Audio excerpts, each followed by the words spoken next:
সবাইকে আমার সালাম, আসসালামু আলাইকুম। আশা করি আপনারা ভালো আছেন। যে যেখান থেকে দেখছেন সবাইকে শুভেচ্ছা, অভিনন্দন। শিক্ষকদের উৎসব ভাতা 10% বৃদ্ধির জন্য শিক্ষামন্ত্রী অর্থাৎ শিক্ষামন্ত্রী এবং তার মন্ত্রণালয়, অর্থ মন্ত্রণালয় যে প্রস্তাবনা পাঠিয়েছিল সেটা আজকে নাকচ করে দিয়েছে। মানে এখানে এটা পুরো একটা লজ্জাজনক। সেটা এই কারণে লজ্জাজনক যে যেদিন আমরা নিউজ পেয়েছি যে 10% উৎসব ভাতা বৃদ্ধির জন্য প্রস্তাবনা দেওয়া হয়েছে, সেদিনেই কিন্তু আমরা এটা প্রত্যাখ্যান করেছিলাম যে 10% এটা তো একটা ভিক্ষা দেওয়ার মতো। আপনারা দিলে দেন, না দিলে আপনারা দরকার নেই। আমরা কোনো শিক্ষক কিন্তু 10% বৃদ্ধির জন্য আবেদন করিনি বা কোনো শিক্ষক 10% বৃদ্ধির পক্ষেও না।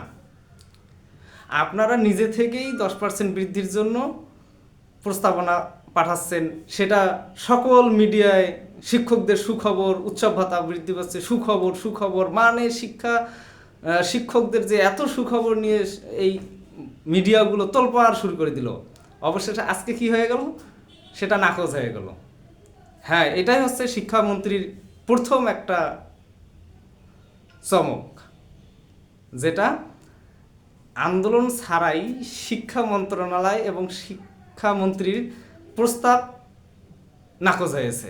অর্থাৎ আন্দোলন ছাড়া যে একটা শিক্ষকদের যে ভাগ্যের একটা পরিবর্তন ঘটতে চেয়েছিল, 10% হলেও, সেটা সামান্য হলেও যে পরিবর্তন হতে চেয়েছিল, সেটা কিন্তু আর হলো না।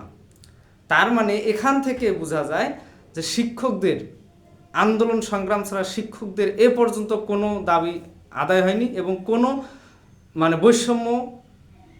বৈষম্য তো দূর হয়নি, বৈষম্য যে কিছুটা হলো নিরসন হয়েছে, সেটা কোনো আন্দোলন ছাড়া হয়নি। এমন কোনো বিষয় দেখাতে পারবে না যেটা শিক্ষকদের আন্দোলনের প্রেক্ষিতে ছাড়া হয়েছে। আমরা ভেবেছিলাম যে এই 10% মূলত হয়তোবা এই শিক্ষামন্ত্রীর চমক একটা হতে পারে, কিন্তু সেই শিক্ষামন্ত্রীর চমক আমরা আজকে দেখলাম যে এখানে নাকচ।